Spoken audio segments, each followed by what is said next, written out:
All right, man. Welcome back to another Phantom Experience episode. I got my guy KeyWay. What's good? What's good? How you doing today, bro? Chilling, man. Feeling good. I appreciate you for coming through, man. So I always like to start off my podcast asking people how they're doing mentally, physically, and emotionally on a scale of 1 to 10.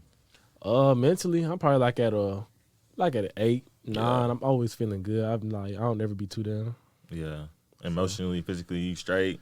I'm good. I'm pretty like a neutral person. So The only reason why I always start off asking that question is because like I feel like social health is like a big thing. You know, like people especially in the space that we're in, we're doing so much shit, bro. You know what I'm saying? School is a factor. This is a factor. And we just have so much coming in us at once that, you know, sometimes you might not really check up on your mental. You know what I'm saying? So that's why I always like to, you know, ask that question. I appreciate you for looking out. So where did your journey as a DJ begin, and what inspired you to pursue this career? Oh, I'm probably gonna do a whole lot of name dropping. Like a lot. Like let's see. I started DJing when I was a freshman at the University of Houston. Yeah. But yeah, the person that inspired me was like DJ That Nigerian and DJ D Fade. I was like, I like music, so I was like, okay, let me do something with it. And I kind of had started making beats at that time too. Yeah. So I was just like, okay, let me just add some more music stuff to my resume. So became a DJ, D Fade and That Nigerian. They helped me, you know what I'm saying, get right with the DJing and stuff. Yeah, but you originally like from like Dallas. Arlington area, yeah. Yeah, so like how was it growing up? It was cool. In that Like area? it was cool. I live in a good neighborhood, but like I don't know, everybody was mixed in together. Like I was in a good Type neighborhood, shit. and then like it was also some rough parts, I guess you could say. Yeah. And then it was all just mixed in, very diverse. So I like where I came from. You fuck with like Dallas or like Houston more? Cause you know niggas it's always like a little Dallas Houston thing. Like I don't know which one I like better. Of course, I'm Or love Dallas. my hometown, but it's like You know what's up with Houston though. Yeah, they really like coming to Houston really took my career to another level in regards to just more exposure to stuff in the music industry. What were you like trying to do when you was like little though? Before even the DJing, like what were you like trying to pursue? Let me see. When I was little, Cause you know there's a lot of things I feel like as a kid we grab and gravitate towards, and then like you know when we get older it's like okay I'm gonna do this thing, and then I'm trying to think. I think when I was a kid, you know, as Africans, our parents brainwashed oh so us. you African? Yeah, I'm Nigerian. I didn't know that. Yoruba or Igbo? Igbo. Oh, okay, I'm Yoruba. So our parents like basically brainwashed all of us into trying to be a doctor. Facts. But yeah, so that was that. And then Big facts. I was an athlete, so I was okay. Me being an athlete, I want to be Football? like a football, basketball, track. But I quit all of that like junior For year. real? Yeah. Why? I just didn't want to do it no more. I don't know. I was like, okay, I'm not going to no league, so it's like Type I don't shit. feel like doing this. And then let me see. I wanted to be like a physical therapist or like a trainer, like performance, you know what I'm saying? Yeah. Type of person, performance coach. And then So how your parents how your parents feel like about you, you know what I'm saying, doing what you're doing now? Because it's not the typical route that, you know, the Nigerians be wanting you to like go towards. my mom hated it. Like she used to always tell me to like, okay, like when are you finna stop doing this and like, you know what I'm saying, Bad. be for real about school stuff. And like I always had good grades, but I just always focused on making the music stuff as well. So you said how do my parents feel about it? Yeah. Like I don't know, I be telling them here and there. They don't understand, but I be telling them. For real? And They're not like as understanding as, because my parents are like understanding. Like, they low-key don't even know what I'm doing low-key. Oh, type It's shit. crazy. Like they don't know like what stage I'm in and Yeah. like beginning stages of my career, whatever. But I tell them every now and then like, oh, I just did this with such and such, like a name they would know. Yeah. And then they kind of like, oh wow, he kind of Yeah. might be doing something. And then they'll come to realize soon. yeah, I mean, I But I ain't feel tripping on like it. I feel like, you know, we just all like I don't want to necessarily just put like Nigerians out there, but everybody, you know what I'm saying. We was just talking about, you know what I'm saying. School is just so drilled into like normal society that like if Yeah. you're steering trying to do something else, but I feel like we're in a generation that like bro, creative is like everybody's trying to do something creative. You know what I mean? Facts. But I support it's not that. for everybody though. Yeah, it's not. You You gotta feel be me? mentally strong, like You know what I to mean? be able to grind at something and not see no results until Yeah. boom, out of nowhere it hits. Like So like, what you think like led you up into this point? You know, obviously you haven't like fully blown up yet, bro. But you're obviously reaching stages that you are gonna blow up in, like, you know what I'm saying, in the near future, by Yeah. God's grace. Yeah, So and like, then- what you think like kind of like led you to this point? I feel like just being mentally strong has led me here. Networking correctly and just being dedicated, like, and being very disciplined. Like that's one thing that I always pride myself on is like my discipline and being Yeah. able able to wake up every day and handle what I'm supposed to handle. You know what I'm saying? Be consistent. You know what I'm saying? Well, what I do is a producer, so Yeah. always making beats. Like even if I don't feel like it, like But I mean, you DJ and produce, so you kind of do both. I don't know Yeah. if like that goes like hand in hand. I feel like they don't really have anything to do with each other. But me being a DJ, like I know Yeah. how to make beats that people want to rap on, and like I know how to make a song that's gonna go good in like the club or a party. Yeah. So it's like, yeah, it just makes me that much better as a producer. I mean, what kind of like really like what was the thing that really got you into DJing? Not the influence, but what makes you really want to like become a DJ? I just didn't want to be like nobody else, really. That's what it was. So it's like, I was an athlete in high school. That's what kind of set me apart. And I was okay, let me do something that's going to make me not a regular nigga type shit. So I was like, okay. And I like music, so boom, I'm a DJ. Yeah. And I remember I used to be at like little high school parties, and like I used to always be like, man, if I was DJing, I'd rather play this song. Yeah, or I'd always be on up. aux. Yeah, so it just grew into that. Yeah. So like, how was kind of like the experience like working with so many like young producers? I mean, not even young producers, young artists, and like people like Stunna, people like Monaleo. It's cool. It's cool. Like really seeing Leo like come from like nothing to something like super quick. It's really cool. Like seeing the whole process. Like I don't know how to describe it. It's kind of like unbelievable. Yeah. It's like, oh, wow. Were you kind of there for like her like coming up or what? So you kind of seen it like first base? I met her in like January, and she had like 6,000 followers, I believe. You like 8,000 or 6,000 followers. January, like this, like that was a real thing, like during this past year. Yeah, that's crazy. This year at January, and then she just had little snippets of that Beating Out Your Block song. And my homeboy DJ Holiday, he actually showed me. Shout out to bro. Yeah, that's my guy. Shout out to her manager right here, bro. Shout out to nigga Don, bro. Yeah, but keep going. I might even cut you off, fam. What was I finna say? Boom. You said DJ Holiday. You had met DJ Holiday. Oh, me and DJ Holiday, we was actually roommates. For real? Yeah, at the beginning of this year. And then he showed me Monaleo. And then, we just took it from there. Like the first day we met, she was just telling me what kind of beats she wanted and then where she wanted to take the music. And I was like, okay. I didn't think too much of it because like I done met a lot of people that say they want to do whatever they want to do. But one thing that stuck out about Leo, she was smart. Like she was always... Like she cared about the stuff that a regular artist wouldn't care about in the beginning stages. Like she was, shit. Like okay, if we do a song, how we gonna do the split sheets? How we gonna make sure everybody get paid? How we gonna, market it correctly? I want my videos to like this. And I'm like, okay, she's smart and she thinks different from like just the average person. She thinks about the whole thing, not just about rapping and then just putting it out. Yeah. So yeah. I mean, like, so what are like the behind the scenes things that like you do on a daily basis that people like don't really get a chance to see? That's like. It's kind of like annoying and like, you know what I'm saying? Like, like for instance, bro, like people just see the finished product when I post the podcast, but they didn't see everything that's leading up into like what I had to do to get the nigga on here, what I had to do, you know what I'm saying? Just day-to-day shit that, you know what I'm saying? Niggas DMing a person, like sometimes the nigga might come on, like, he might tell me I'm gonna come on and then the time comes, he flakes. Yeah. So like, what's like little things that you do, you know what I'm saying, that you go through behind the scenes that people don't really see? Let me see, what's some, you know what I'm saying? Working with Leo, sometimes I gotta, can you go get this right quick? I grab it, you know what I'm saying? Have to bring it to her. What's some other stuff? It's nothing too annoying, really.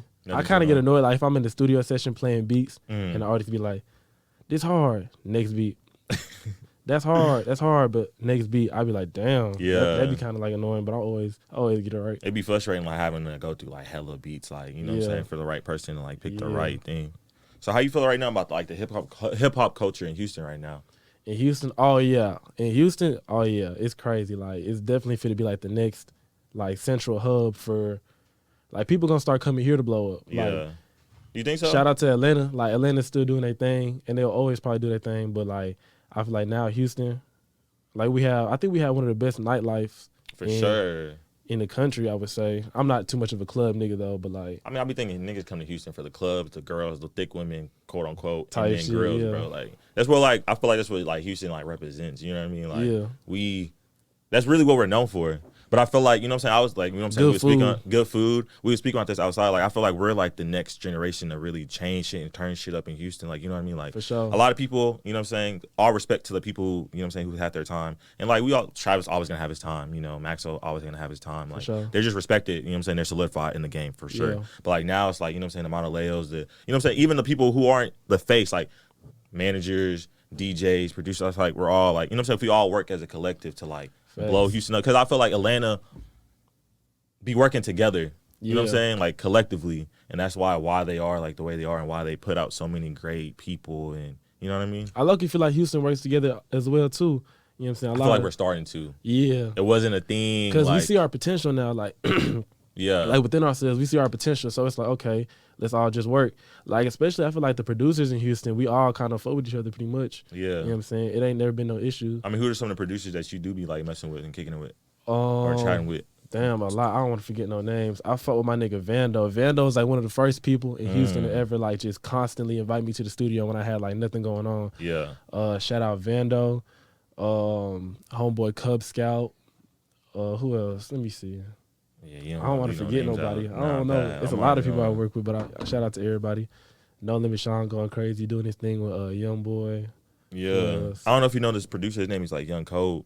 Kobe, yeah, Kobe. Bro, we went to the same school. It's crazy to see that dude. Like he be working with like Quando Rondo and shit. I think he recorded or like produced Quando Rondo whole last album. Something crazy. Yeah, he did. I think he did a lot of like tracks on that hoe. Yeah, shout out to that man. Yeah, bro. I done seen him like grow too. So I was kind of like the experience working with Cacti too and the reps. Oh, they super cool, super cool. Like they just try to do a little college event. So that was like what the event was for, like specifically like to the college thing. Yeah, just a little cacti brunch to kind of network and just have a good time. And it was cool, just a regular event, DJ'd it. Yeah, that shit a lot, bro. So you do a lot. I feel like you do a lot about a little bit about everything. You DJ, you produce. You was also in one of the videos acting. Oh, yeah. In the Girls Outside music video. So I was that too. Man, it was random as hell. Like, literally, I was just pulling up to the video shoot to, like, support Leo. Because, okay, I'm doing the video, bet. I'm going to pull up and just, you know what I'm saying, show love. And then there's all right, bet. I got there. They was doing the little car wash scene. And then I think the cameraman or Leo was like, where's the nigga at? It's supposed to be a dude here that's supposed to be, like, looking at the girls or something. And Type like, shit. I'm looking for the dude, too. Like, I don't know. Like, shit, well, I don't know where to do that. And then who was it? It was, like, Jamie. Jamie's a project manager for the video. He was just like, QA, fuck it. You going to be the dude. Like, take your shirt off. And I was like, what? Like, ain't no way. And then that's what happened. I took my shirt off. They started throwing water on me, whatever. And I did that little scene. I just had to. I guess. It was live. Yeah, it was cool. Yeah. You ever thought about pursuing acting? Eventually, I feel like it'll come my way eventually. But I feel like I'm laser focused on just being that man in music. But eventually, like I'm looking to do other things. I mean, so what are some of your goals for like 2022 that you kind of like really want to accomplish? My main goal in 2022 is to like get a Billboard Hot 100 song, like produce a Billboard Hot 100. Yeah. So yeah, that's like the main thing. I think it's for sure gonna happen. 2022, yeah. I mean, okay. So what are some of the things you think you can work on to get better as a DJ and as a just overall collective as you? What do you can get better on? In regards to DJing, I'm DJing and just everything. I'm gonna for sure always do my college parties, and then I need to get into the club scene and just probably like, you know what I'm saying, work that a little bit more. Yeah. But I don't know, it's kind of combating because like studio sessions be at night at the same time I would DJ the club. But it's I don't know. And then for producing, I'm just learning piano, getting better with like melodies and stuff like that. And I like studying people, like so. That would help me get better. What you mean like studying people? Like what you mean by that? I study people's like workflow, work ethic, where they came from, how they like sound has like changed musicians type over time. In regards to like, I feel like my favorite artist of all time is Kanye. So I don't probably watched every single interview that man has on the internet. Like, nah, man. Anytime that nigga speaks, like I probably have watched it. Yeah. And like studied how he thinks and how he got to this point. I mean, what is it about Ye that you like resonates with you? Man, he just don't care. And I feel like I'm like him too. I don't care about like nothing else besides, you know what I'm saying, music and what I want to do. Like he's not afraid to say anything, and he's not afraid to challenge anything, any idea, any concept. Like he's willing to go against the grain. And he's like, his sound is unique. Like he introduced the whole back then the little high pitched samples or whatever, and he changes his sound every single year. He does. Doesn't fall off. You think Donda was better than CLB? Man. I like Donda. I'm better than CLB? Fan. I wouldn't say. That's crazy. I like Donda. I like Kanye. I like Donda. Yeah. Why you like it though? Is it because of more like the sound? I feel like Kanye. It was cold. I'm not gonna lie. Donda was nice. The CLB was tough. I like CLB.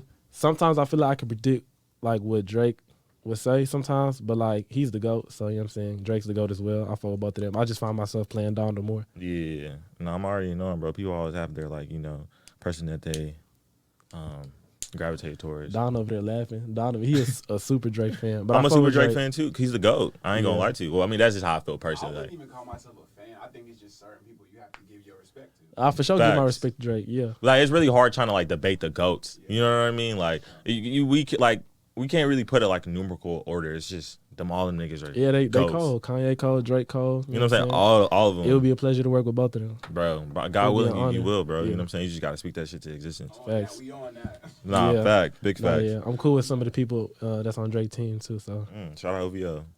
Some like for someone like looking on the outside trying to get into like the industry, you know what I'm saying, that might have just started DJing or might have just started producing and making beats, like what would you tell them to, like, you know what I'm saying, what advice could you like really give them? Because I feel like, you know what I'm saying, you have a good first hand of like, you know what I'm saying, what it is. You, like, obviously you're not fully there yet, but you're definitely like in the industry, you know what I mean? Like you were once outside the industry, now you're really in it. So you have like good insight, you know what I'm saying, on like an advice that you can give to like people. What would I say? I say show up every day. You will increase your chances of being where you want to be if you show up every day. That really goes for every career path, but like for music, like every day make your beats. Like for producers specifically, every day make your beats. Every day practice, like, you know what I'm saying, getting better at an instrument.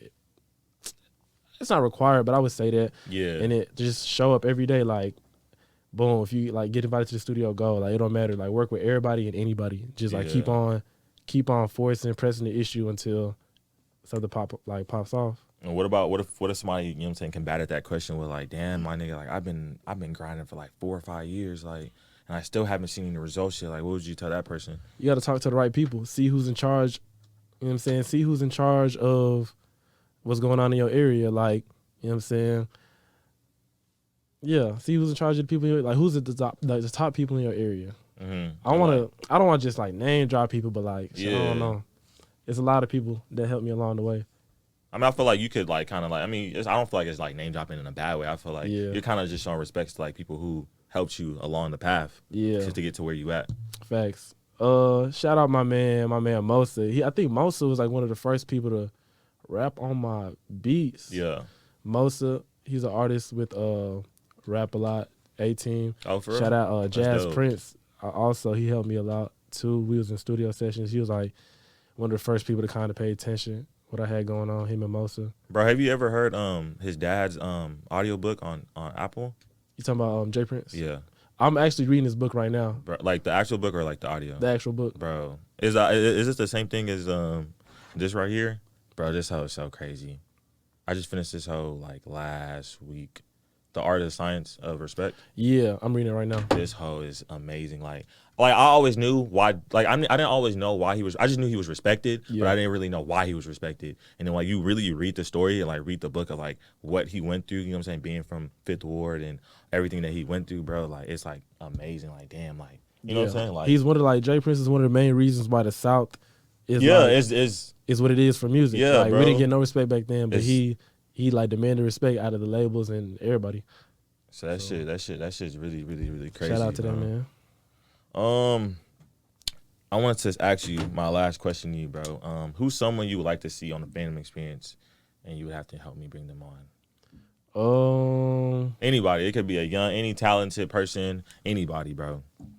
That's a good question. It would probably be pretty cool to have Monaleo up here answering some questions. Mm-hmm. For sure. Apart from like Monaleo, of course, everybody's gonna say, you know what I'm saying, her. But like apart from her, like even like a young person, like that's really not on the radar right now for whatever reason. Maybe they might be not marketing themselves correctly, or I don't know. Let's see. Donovan. I'll work with you too, of course, bro. Like, I fought with my guy Mosa. He's an artist coming up as well too. Yeah. He low key finna blow, like, you know what I'm saying? Shit. Little bit under the radar, but like his music goes. Like they play him in the club. I fuck with him. For real? People I know, like, you gotta get him on here. And you already said you, so you gotta come on here too.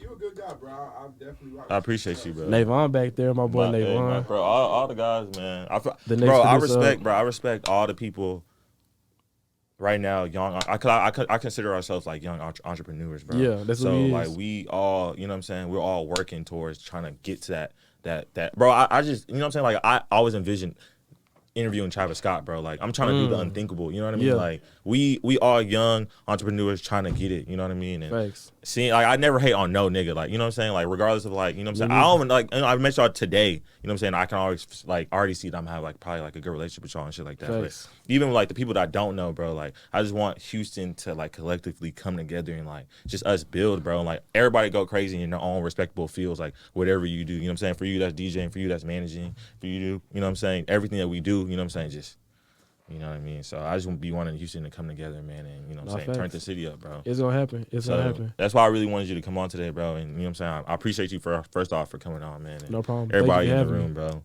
Yeah. This is another episode, Phantom Experience, man. I appreciate my guy KeyWay coming on. Yeah. Shout out. Nah, you can go and shout out. I was gonna say shout out you. You know what I'm saying? Oh man, I appreciate for you. bringing me Nah, on. I appreciate you. Real shit.